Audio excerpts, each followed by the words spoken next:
Again, thank you guys for coming. Right now, we're pleased with how we played last Thursday. We made plenty of mistakes, and there's plenty of film to teach off of and corrections to be made. But I was real pleased with our effort. I was pleased with how our special teams played. I was pleased with our kickers, and I was real happy with the way we ran the football. And again, I think after the first quarter, really how we stopped the run defensively, and those are all positive things for us to, obviously it was an exciting atmosphere, game one here in Strawberry Stadium, and hopefully we gave our fans something to look forward to when we return here in a couple weeks. We got a huge challenge ahead of us, obviously, with TCU. They're a great football team with obviously rich tradition and a history of tremendous success. So it's an opportunity for us to go into a hostile environment, to a great place, and play one of the best teams, the best personnel we'll see all season long, and it's an opportunity for us to find out how good we can actually play in that type of environment. Last year we didn't play very well when we played FBS opponents, and hopefully we're past that as a mental toughness standpoint, that it's not about them, and we're going to go out there and play the game and trying to gain some respect for our program. Go ahead. I'll open up the questions. How important is that? I mean, because that has been kind of some ugly results that you don't like to have. Right. On yeah. I mean, but it's also the circumstance. Yeah. Yeah, we know what we're getting into. We're walking into a team that obviously they can play as good as anybody in the country, and they just came off playing LSU and played them to the wire, and so we know what we're up against there talent-wise and as a football team. They're very well coached. They got great personnel. It's important for us to go out there and play well. It's important for us to. I don't care what they do. I want to see us get a lot better from game one to game two, and I want to see us play hard for 4 quarters, and I want to see us eliminate mistakes. And hey, if they beat us, then they beat us. But if I want to make sure it's not because of our mistakes and the things that we do, or because we don't give great effort throughout the ball game. The record from the first weekend of the FBS teams against FCS teams against FBS. I mean, how much do you use that, if at all? I mean, with your guys. I mean, they're pretty smart too. They know what happened. Right, they know what happened. I mean, I don't think it's any. It's not something you're going to hide from people. We're going to run from. We try to be honest with things. It don't matter who we're playing, and we're trying to get to that point where we understand that. It doesn't matter who we're playing. It doesn't matter. You don't play down to your opponent, and you don't because maybe somebody, is physically better than you, and not across the board, but in certain positions they're going to be. You got to go out there and compete every snap, and it don't matter. That's a respect thing. You got to go out there and respect the game enough and respect yourself enough that you're going to give everything you got and control the things you can control. And the only thing we can control right now is how well we play. We can't control what TCU does. We can't control what the athletes they have or how well they play, but we can't control ourselves. And that's what I'm looking for as a football team, because if we can do that and play consistent for 4 quarters and execute and battle for 4 quarters, then we're going to be in good shape and we're going to be in a ball game. Looking at the tempo from the game on Thursday night, you got 68 snaps offensively. Ideally, how many would you like to get per game? Oh, well, you like to get in the 80 range, but we kind of knew that going into the game that SEMO was going to run the football. They're going to wear a lot of clock down, so they limited a lot of our possessions. So that's one of the reasons we did play the fast tempo, was to try to get as many snaps as we could get in, just because we knew, again, they were going to run the football. They're going to rely heavily on that, and it was going to be a short ball game if we didn't pick up the pace. Obviously ran the ball very well. Yeah. Tell me about your offensive line. Who graded out up there really well? Was there anything exceptional that you saw in the film? Well, we played 11 up there, so nobody played an abundance of snaps. About 30 was about the most. So we thought several guys played well, and that's the big key. We did have some mistakes and we had some breakdowns, and Brian got hit a couple times, and you want to eliminate that. And the biggest thing we're trying to do right now up front, we feel real comfortable about our physicality and ability to bring a physical presence to running the football. We just got to make sure it's consistent basis, because when you're facing somebody else like TCU, if you don't get a hat on a hat, that guy's going to be athletic enough, he's going to make the play. And or if you don't block a guy in pass rush, he's going to get there. And so we just got to make sure we eliminate the mistakes and get a hat on a hat, and come out there and play the best we can. How would you grade what your offensive line did? I'm really good. Game one, I feel real good about what they did. Like I said, we played 11 guys, and I think they all played well. They all had room for improvement. We can play better. I know that's the biggest thing going into it is that, 45-7, we rushed for 300 yards, and we felt like there was obviously a ton of room for improvement. We felt like we probably could have easily rushed for 400 if we do it more consistently on a consistent basis and get a hat on a hat and do the right things and don't have the mental mistakes. So, and that's what we're trying to get to. That's what we got to be able to do. Still, Don, it's been a while since you've seen a quarterback here in Southeastern be able to tuck the ball and run 30 yards for a touchdown. That's just an aspect that, I guess until you see it in the live action that Brian Bain brings to you. Well, yeah. I mean, that's obviously the benefit of having a dual threat quarterback. And a play breaks down, protection. They had great coverage on one. I can't remember which touchdown right before the half. They have great coverage. They got everybody covered, but the rush lanes break down. There's a gap. He takes the thing down and splits the defense, goes 30 for a touchdown. I mean, that's just what a dual threat quarterback can do for you. Again, it makes people obviously stay on their toes and make sure they got to have all their bases covered. Not only do you got to put pressure on them, you got to be careful how you do it, and you got to make sure you got your rush lanes covered, and you got to be able to keep them in the pocket. You had said that the defensive line rotation, real good. You like your ones, your twos were shuffling in and out. And Yep. Today, Yeah. some changes on your two chart.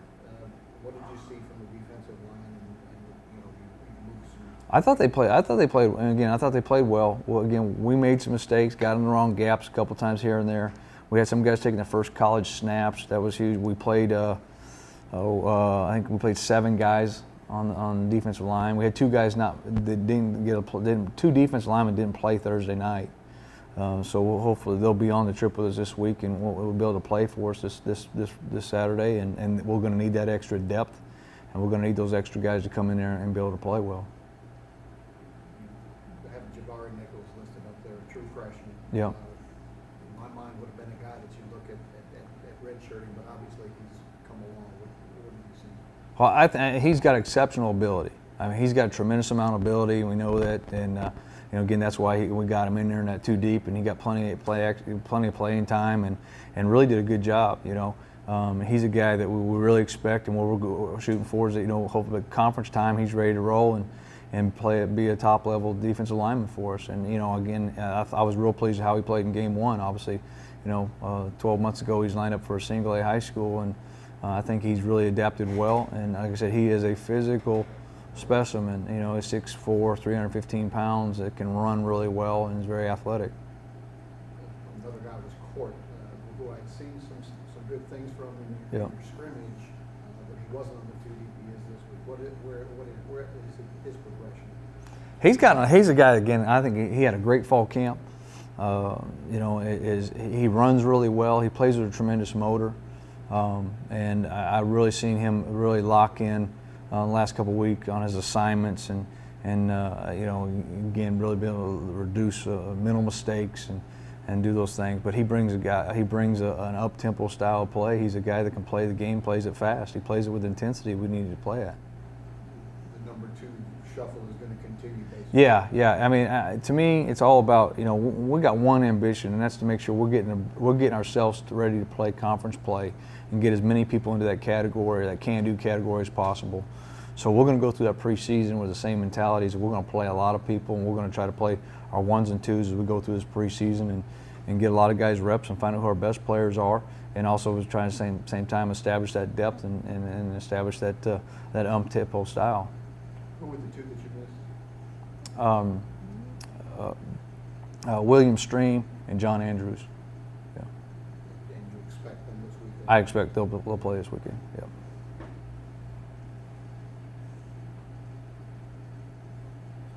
Talk about guys kind of stepping up. I know you always say who's going to step up, who's going to make plays. Ryan Church had a really good game for you guys. He's there. You might not hear his name very much, but could you talk about some of the things he was able to do? Justin? Church.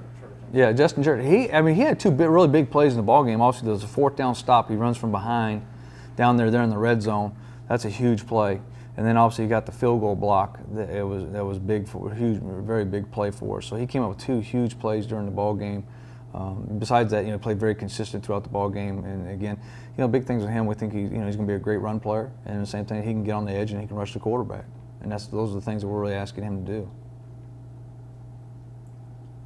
You played a two-quarterback team that kind of looks like a lot like the two-quarterback team you're going to play this week. I mean, obviously there's no comparison, but is there some exposure that maybe helps in there? I don't know if anything can simulate the speed. The only thing we can get to simulate the speed is the case we see in practice every day. That is a benefit coming into this thing, is that the young man that we see in practice every day can simulate the speed that we're going to see on Thursday, on Saturday morning. Those two quarterbacks are great quarterbacks. One of them probably got a little more experience throwing the football. The other one's a tremendous athlete. But he throws the ball exceptionally well as well, and they both got tremendous amount. Both of them, between two of them, got double-digit starts in the Big 12. So obviously, I think their quarterback situation is solidified. I don't know who's going to be the guy or not, but whoever takes those reins is obviously going to be a great player, and so they're in pretty solid ground on that part of it. Is there anything about what you guys defensively that matches you up with these guys? I don't know. We're going to try to get as much speed on the field as possible, and that's what we try to do. Try to get 5 DBs in there. We try to get as much speed, to do that. We're going to do some things, hopefully, to slow them down. We're going to, bottom line is going to come back to this: is how well do we stop the run? If we stop the run and can get them a second long, third long, so we can do some things schematically to take advantage of protections or get after the quarterback and keep them off balance, we're going to be in a lot better situation. If we can't stop the run and we can't slow them down and get them those long yardage situations, then it's going to be real tough for us. It's tough to get after a quarterback on a 3rd and 5 situation. So we got to get them in those long yardage situations, and I think again that's the whole key. The whole key is our ability to stop the run on 1st down, and again be able to tackle in space. That's going to determine how successful we are, because they got great players. And that's the big test, I think, for us is going to be their athletes in space and how well we can tackle them, not only on defense but in special teams. Watching their defense, some defensive backs really physical. That's something I don't know. You guys have to get used to that, or just watching what they do. Yeah. Well, obviously they got a tradition of being one of the best defenses in the country. I think they led the Big 12 last year by a pretty large margin, and they've been one of the few teams in the country who's ever led this nation in defense 3 years in a row. So they've got a rich tradition of playing great defense, and we know that going into this thing. So the big test for me is, I think for our players, is that they're going to make their plays. They're going to do some things that athletically we can't stop or whatever. The question is, how do we respond the next play? Are we going to hang our hat, or are we just going to come back after them full speed? That's why I said it's more important. You got to get ahead. We've got to take care of our business, because if you don't, they'll have an athletic ability to exploit it. The 2 inside players are phenomenal. I mean, they're great players. They're both 2 inside guys are both NFL players. They're back in their defensive backfields. Probably, they've got multiple guys that'll be, playing in NFL. So, it's going to be a true test for that. I think it's going to be a test for our patience.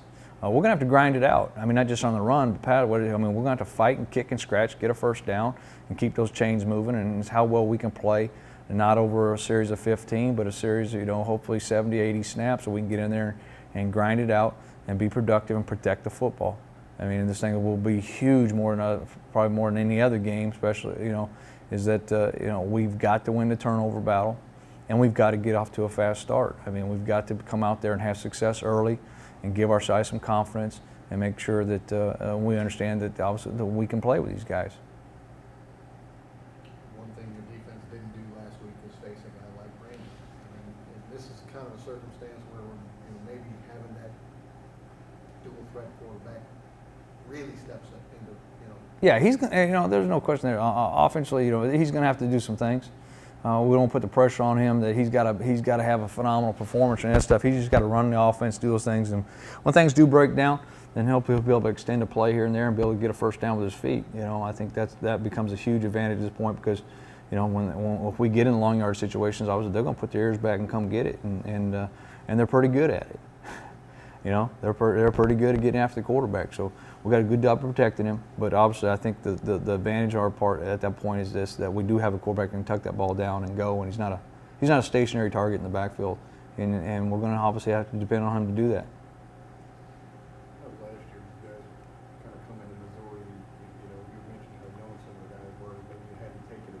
like that before. Yeah. Do you have to worry about that as much this time? I don't think so. I think we're a totally different mindset right now. I can honestly say that I thought when we went into the Missouri game last year, we had some guys that were scared. We had some guys that thought there's no way in heck we can play with them, and we had a different mindset. We had no play. We're not going to play with these guys, so why am I busting? You know what I mean? It was that approach. Hey, we're not going to win, so why am I playing hard? And we had some guys turn it down. And I think we have a totally different mindset right now. Is that the mindset is they're starting to buy in. If you're going to play for championships and you're going to be a top team, that you can't be worried about the other guy, And if you're going to be worth a crud, you got to win the games you're supposed to win. You got to win the close ones, and sooner or later down the line, you got to win a game you're not supposed to win. And the only way you win a game you're not supposed to win, whether it be this one or somewhere down the road, is that you got to be able to get yourself in a battle and fight for it, and be able to come from behind and do the things that it takes to win a ball game. And you got to be mentally tough to do that. That game was probably, not from a coaching standpoint, but understandable. The UAB game later in the season. Yeah. You guys had started to play at that point. You Yep. started to feel a few things. Yep. And that one was an A. Yep. That one had to be. That was pretty bitter. Yeah. Yeah, I think we all can. I think I think that may have been a start of a turn point. Is that we got out of that game, and some guys were probably disgusted with how we played, disgusted with how we responded to that, how we responded to getting hit in the mouth, and we didn't come back up. We didn't get back up off the ground and give it our best effort, and that. I think that may have been a turning point for our football team last year, to be able to knowing that times it's not. The lesson we try to always teach them, that's life. The ball's not always going to bounce your way. You're going to hit adversity, and the whole thing is how you're going to respond to it.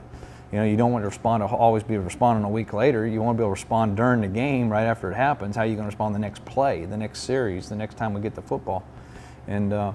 So I think we're putting out there a whole different mindset in our team. I think we're a lot tougher. I think we're a lot more mature, and I think our guys have paid a bigger price. And the higher price you pay, it's obviously a lot harder for anybody ever to turn it down and quit.